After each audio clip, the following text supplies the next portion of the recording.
இதை சார்ந்து நம்ம தியானிக்க போறோம். உன் தேவனை உத்தம இருதயத்தோடு அவரை பின்பற்று.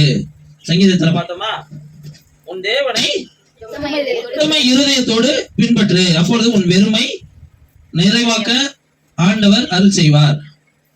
ஒரே ஒரு வார்த்தை தான், உன் தேவனை உத்தம இருதயத்தோடு பின்பற்று. இன்னைக்கு யார் பின்பற்றுனா அப்படின்னு கேட்டா, இந்த ரூத் அம்மா இருக்காங்க பாத்தீங்களா, ரூத் நகோமி, இவங்க ரெண்டு பேரை பத்தி தான் நம்ம இங்க பார்க்க போறோம். ஒரு சைடு ரூத், இன்னொரு சைடு நகோமி. இந்த நகோமி என்பவள் மாமியார், ரூத் என்பவள் மருமகள். ஒரு நகோமிக்கு 2 ஆண் பிள்ளைகள் இருக்கிறாங்க. அந்த 2 ஆண் பிள்ளைகளுக்கு பெத்லகேம்ல இருக்கும் போதே, எருசலேம்ல இருக்கும் போதே அவங்க வந்து இஸ்ரேல் நாட்டுல இருக்கிறாங்க, வாழ்றாங்க. வாழும்போது அங்க ஒரு பஞ்சம் உண்டாயிடு. பஞ்சம் உண்டானவனைய அவங்களுடைய கணவர் என்ன செய்யறாரு, கொண்டுட்டு மோவாப் தேசத்தை நோக்கி வந்துடுறார். பஞ்சம் வந்த உடனே மோவாப் தேசத்துக்கு வந்துட்டார், இஸ்ரேலை விட்டுட்டு. அப்ப மோவாப் தேசத்துக்கு வந்த பிறகு அங்க ஒரு பெரிய காரியம் நடக்குது. மாமியா இந்த நகோமியோடைய கணவரும் மரித்து விடுகிறார். இந்த 2 பிள்ளைகளுக்கும் மேரேஜ் பண்ணி வைக்கிறாங்க. அந்த 2 பசங்களும் மரிக்கிறார். மேரேஜ் பண்ணி வச்ச பிறகு அந்த 2 நகோமியோட 2 பிள்ளைகளும் மரித்து போயிடுறாங்க. அந்த மருமகள் மட்டும்தான் 2 பேரும் இருக்கிறாங்க கூட. இப்போ மோவாப் தேசத்துல ஒரு பெரிய பஞ்சம் உண்டாயிடுது. பாருங்க, நகோமி அங்கிருந்து வரும்போது செழிப்பை தூக்கி கொண்டு தன்னுடைய ஆசீர்வாதங்களால் நிறையப்பட்ட இடத்துல அந்த இஸ்ரேல் நாட்டை விட்டு கடந்து மோவாப் தேசத்துக்கு வராங்க. பெத்லகேமை விட்டு மோவாப் தேசத்துக்கு வந்துட்டாங்க. ஆனா நிறைவாய் வந்த அவள் இப்ப எப்படி ஆயிட்டா, குறைவுள்ளவளாய் மாறல, வெறுமையாய் மாறிட்டான். குறைவுக்கு வெறுமைக்கு நிறைய வித்தியாசம் இருக்குங்க. ஒரு குடத்துல ஃபுல்லா தண்ணி இருக்குது, அந்த தண்ணி ஒரு பாதி அளவு குறைஞ்சிருச்சுன்னா அது குறைவு, புரியுதுங்களா? ஆனா நகோமி நிரம்பி வழிகிற பாத்திரமாய் வந்தா அவளுடைய வாழ்க்கை அப்படியே, தன் புருஷனை இழந்துட்டான், தன் பிள்ளைகளுக்கு கல்யாணம் பண்ணி வச்சிருக்கிறான். அந்த பிள்ளைகளுடைய வாழ்க்கையின் ஆசீர்வாதங்களையும் பார்க்கவே இல்லை, பேர பிள்ளைகளை பார்க்கவே இல்லை. அந்த 2 பிள்ளைகளும் இளம் விதவை ஆயிட்டாங்க, மருமகள் மாறும். 2 பிள்ளைகளை பறி கொடுத்துட்டான். இந்த சைடு 2 மருமகளும் தன் நகோமியை சார்ந்திருக்கிறாங்க. இதுக்கு இடையில அவங்க வருமானம் வரத்துக்கான வழிகள் இல்லாம போயிடுது. அந்த நகோமி அந்த தேசத்துல ஒரு கொடிய பஞ்சம் உண்டாகுது. அந்த கொடிய பஞ்சத்தினால திருப்பியுமாய் தேவன் வந்து அந்த பெத்லகேம்ல பஞ்சத்துலதான் இருக்கிறா, இப்ப வெறுமையாக்கப்பட்டுட்டா சுத்தமா. மீண்டுமாய் அங்க தேவன் வந்து ஜனங்களை, இஸ்ரேல் ஜனங்களை சந்தித்து அவர்களுக்கு ஆகாரம் அருளினார் என்று கேள்விப்படுகிறா.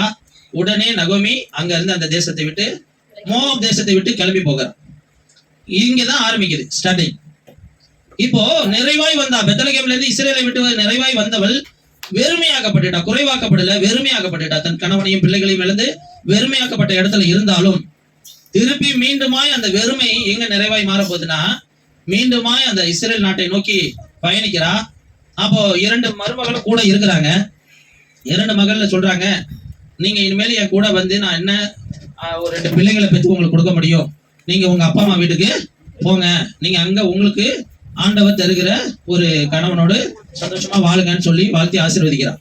அப்போ ஒரு மருமகள் என்ன செய்யறா, கடந்து போயிடுறாங்க. ஒரு மருமகள் வந்து கட்டி அவங்கள நகோமிய கட்டி அணைத்து முத்தம் செய்து அழுது கொண்டு அவங்க அப்பா வீட்டுக்கு, அம்மா வீட்டுக்கு போயிடுறாங்க. ஆனா ரூத் மட்டும் என்ன சொல்ற பாருங்க, இன்னொரு மருமக, அவங்க பேர் தான் ரூத். 1ஆம் அதிகாரம் 16ஆம் வசனம் படிங்க. 1ஆம் அதிகாரம். அதற்கு ரூத், நான் உம்மை பின்பற்றாமல் உம்மை விட்டு திரும்பி போவதை குறித்து என்னோட பேச வேண்டாம். நீ போகும் இடத்திற்கு நானும் வருவேன், நீ தங்கும் இடத்திலே நானும் தங்குவேன். உம்முடைய ஜனம் என்னுடைய ஜனம், உம்முடைய தேவன் என்னுடைய தேவன். நீர் மரணம் அடையும் இடத்திலே நானும் மரணம் அடைந்து அங்கே அடக்கம் பண்ணாமல் மரணமே அல்லாமல் வேறொன்றும் உம்மை விட்டு என்னை பிரித்தால் கர்த்தர் அதற்கு சரியாகவும் அதற்கு அதிகமாகவும் எனக்கு செய்ய கடவர் என்றால். அல்லேலூயா. இப்போ மருமகளுடைய அன்பை பாத்தீங்களா? நம்ம என்னமோ நினைச்சுக்கிறோம். இன்னைக்கு ஒரு மருமகளை மகளாய் பார்க்கிற மாமியார் இன்னைக்கு இல்ல. ஆனா கிறிஸ்துவத்துல அப்படி இருக்கக்கூடாது. ஏசப்பா பிள்ளைங்கள மருமகளா இருக்கட்டும் மருமகனா இருக்கட்டும் தன்னுடைய பிள்ளையை காட்டிலும் அவங்களை ஒரு மடங்கு அதிகமாய் நேசிக்கக்கூடிய இடத்துல எந்த மருமகன் எந்த மாமியார் எந்த மருமகள் அப்படி அந்த இடத்துல விட்டு கொடுக்குறாங்களோ தன் தாயை காட்டிலும் அதிகமாய் நேசிக்கணும். மாமியார் தன் மகளை காட்டிலும் தன் மருமகளை நேசிக்கணும். அதுதான் மருமகள். இன்னொரு மகள், அந்த மகளுக்கு பதிலா இந்த மகள், உன்னுடைய மகளுக்கு பதிலா இந்த மகளை கடவுள், இது நீ பெத்த மகள், நீ உன்னுடைய பொண்ணு நீர் பெத்த பொண்ணு, ஆனா வர பெண்ணு உன்னுடைய பெண்ணு, அது கடவுள் கொடுக்கிற மகள். புரியுதுங்களா? மருமகள் கடவுள் கொடுக்கிற பெண் அது. அதனால நீங்க பெத்த பெண்ணை காட்டிலும் ஒரு மடங்கு அதிகமாய் நேசிக்கணும் மருமகளை. அது மாதிரி அந்த மருமகளும் மாமியார் எப்படி நேசிக்கணும்? அவங்க தன் தாயை விட ஒரு படி அதிகமாய் நேசிக்கணும். இப்படிப்பட்ட நேசம் இருக்கணும். இப்போ இந்த இடத்துக்கு செய்திக்கு வந்துருவோம். உத்தம இருதயத்தோடு உன் தேவனை பின்பற்று அப்படின்னு சொன்ன உடனே, இப்ப உத்தம இருதயம் நம்மள்ட்ட எப்படி இருக்குது, இந்த மகள்கிட்ட எப்படி இருக்குதுன்னு பாருங்க. மாமியார் போக சொல்றா, ஆனா மாமியாரை விட்டு போக மாட்டான். ஆனா மரணமே இல்லாமல் வேற ஒன்றும் பிரிக்கவே பிரிக்காது என்ன. அதுக்கு அதை தாண்டி நம்ம பிரிஞ்சனா அது மரணமா தான் இருக்கணும். அதுக்கு இடையில ஏதாவது அப்படி பிரிஞ்சனா நானு அதுக்கு அதிகமா ஆண்டவர் எனக்கு சரி செய்வார். அப்போ நம்மளுடைய வாழ்க்கையில ஒரு காரியத்தை புரிஞ்சுக்கணும். நம்மளுக்கு தேவனுக்கு உள்ள தொடர்பு. இன்னைக்கு இந்த நகோமிக்கு ஏன் இப்படிப்பட்ட பஞ்சம், ஏன் இப்படிப்பட்ட வெறுமை, ஏன் இப்படிப்பட்ட இழப்பு? காரணம் என்ன தெரியுங்களா? அவளுக்கு கொடுத்த தேசம் எதுங்க? அவளுக்கு கொடுத்த தேசம் எது? இஸ்ரேல் தேசம். அவ வாழக்கூடிய தேசம் இஸ்ரேல் தேசம். அவ வாழ்ற தேசம் எங்க போயிட்டா? மோவாப் தேசத்துக்கு போயிட்டா. ஃபர்ஸ்ட் அதிகாரம் ஃபர்ஸ்ட் வசனம் படிங்க. நியாயாதிபதிகள் நியாயம் விசாரித்து வரும் நாட்களில் தேசத்திலே பஞ்சம் உண்டாயிற்று. அப்பொழுது யூதாவில் உள்ள பெத்லகேம் ஊரானாகிய ஒரு மனுஷன் மனைவியோடும் 2 குமாரரோடும் கூட மோவாப் தேசத்திலே போய் சஞ்சரித்தான். புரியுதுங்களா? அப்போ நம்மளுடைய அங்க வாழ்ற மக்கள் எல்லாம் பஞ்சத்துல தானே வாழ்றாங்க. பெத்லகேம்ல பஞ்சம் உண்டானாலும் அப்ப ஏன் அந்த மக்கள் எல்லாம் குடியேறி போக வேண்டியதானே? இவங்க ஏன் போறாங்க? அப்போ நம்ம எப்படிப்பட்ட பஞ்சம் வந்தாலும் என் கர்த்தர் என்னைய அந்த பஞ்சத்தின் மத்தியில காப்பான்ற ஒரு விசுவாசம் உங்களுக்கு இருக்கணும். நம்மளை எங்க ஸ்தாபிச்சிருக்கிறாரோ அந்த இடத்துல இருக்கணும். இந்த மாமி கிட்ட இருக்க வேண்டிய குவாலிட்டி யாருக்கிட்ட இல்ல? ரூத்து கிட்ட இல்ல. ரூத் அப்படியே தலைகீழ செய்யறா. என்ன செய்யறா? நான் வந்த ஸ்தானம் எது? மருமகள் ஸ்தானத்துக்கு வந்துட்டேன். இந்த ஸ்தானத்தை விட்டு இந்த மாமியாரை விட்டு நான் தூர போக மாட்டேன். அப்போ நம்மளுக்கு ஆண்டவர் எங்க ஒரு நிலையான ஒரு இடத்துல வச்சுட்டாரோ அந்த ஸ்தானத்துல ஸ்டடியா நிக்கணும். ஆனா அது கர்த்தர் வைத்த ஸ்தானமான் மட்டும் ஆராய்ச்சி பண்ணி அறிந்து தெரிவு பண்ணி வச்சுக்கணும். கர்த்தர் நம்மளை எங்க வச்சிருக்கிறார், நான் எப்படிப்பட்ட பொசிஷன்ல உள்ளவன், நான் எங்க இருக்கிறவன், எங்க நான் தேவையில்லாத இடத்துல இருக்கிறேனா இல்ல கர்த்தர் சொன்ன இடத்துலதான் இருக்கிறேனா அப்படின்றத நம்ம தெளிவா ஆராய்ச்சி பார்க்கணும். இன்னைக்கு தெளிவா ஆராய்ச்சி பண்ணாததுனாலதான் நம்ம என்ன செய்யறோம்? பல இழப்புகளை நம்ம குடும்பத்துல சந்திக்கிறோம். நம்ம வாழ்க்கையில பல இழப்புகளை சந்திக்கிறோம். பல கஷ்டங்கள் நம்மளுக்கு அதனாலதான் உண்டாகுது. கர்த்தர் வைக்கிற ஸ்தானத்தை விட்டுட்டு தூரம் போகிறதுனால அந்த இழப்பை நம்மளால சரி கட்டவே முடியல. இப்ப நகோமி தன் புருஷனை இழந்ததை சரி திருப்பி பெற்றுக் கொள்ள முடியுமா? நகோமி தன்னுடைய பிள்ளைகளை இழந்ததை சரி கட்டி கொள்ள முடியுமா? ஆனா ஏன் நம்மளால முடியலன்னா அந்த உத்தம இருதயத்தோடு நம்ம பின்பற்றல தேவன். நம்ம ஆண்டவர் இந்த உலகத்திலேயே பெரிய தேவன். அவர் எப்படிப்பட்டவர்னா வெறுமையை நிறைவாக்குகிற கர்த்தர் அவர். இன்னைக்கு அப்படிப்பட்ட வெறுமையானவங்களை நிறைவாக்குகிறவர்னு நம்ம தெரிஞ்சோம். நம்ம எங்க போயிடுறோம்? செழிப்பு பக்கத்துல இருக்குன்னா செழிப்பை நோக்கி ஓடிடும். நம்மள்ட்ட இங்க செழிப்பு இருக்குதா இல்லையோ, என்னை கர்த்தர் இந்த இடத்துலதான் வச்சிருக்கிறார். நான் எக்காரணத்தை கொண்டும் நான் போக மாட்டேன். ஒரு நாள் வரும், நான் என்னை வச்ச ஸ்தானம் வெறுமையா வனாந்தரமா ஆனாலும் பாலை நிலமா ஆனாலும் அதை செழிப்பாக்க கர்த்தரால் கூடும். அல்லேலூயா. இப்படிப்பட்ட ஒரு விசுவாசம் உங்களுக்கு எனக்கு அதிகமாய் வரணும், அதிகமாய் வேறொன்றில் இருக்கணும். இன்னைக்கு நம்மளுக்கிட்ட எந்த விசுவாசம் இல்லைங்க? கர்த்தரை பின்பற்றுகிற விசுவாசத்துல குறைவுள்ளவர்களா இருக்கிறோம். வழி தப்பி நடந்துகிட்டு இருக்கிறோம். வழி உத்தம இருதயத்தோடு நம்ம இவங்களை பார்த்து ஆபிரகாமை பார்த்து சொல்றாரு, உத்தம இருதயத்தோடு எனக்கு முன்பாக நடந்து கொள் அப்படின்னு சொல்றாரு. இன்னைக்கு உத்தம இருதயம் நம்மளுக்கு இல்ல, ஆனா இந்த ரூத்துக்கு இருக்கு. ரூத் வந்து நகோமி போல தன் ஸ்தானத்தை விட்டு விலகின இடத்துல இல்ல, ஆனா நகோமியை காட்டிலும் 1000 மடங்கு தாண்டி நகோமி மூலயமா தான் அந்த தேவனை அறிந்து கொள்கிறா. நகோமி மூலயமா தான் அந்த ஜனங்களை அறிந்து கொள்கிறா. யாருக்கு? ரூத்துக்கு வந்து இஸ்ரேல் ஜனங்களை பத்தியோ, இஸ்ரேல் தேவனை பத்தியோ, இஸ்ரேல் வந்து இஸ்ரேல்ல இருக்கிற பழக்க வழக்கங்களை பத்தியோ ஒன்றுமே அறியாதவர்.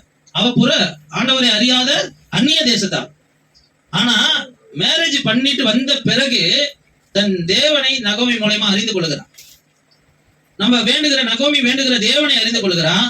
நகோமி வேண்டுகிற அந்த வழிபாடு முறைகளை அறிந்து கொள்கிறா.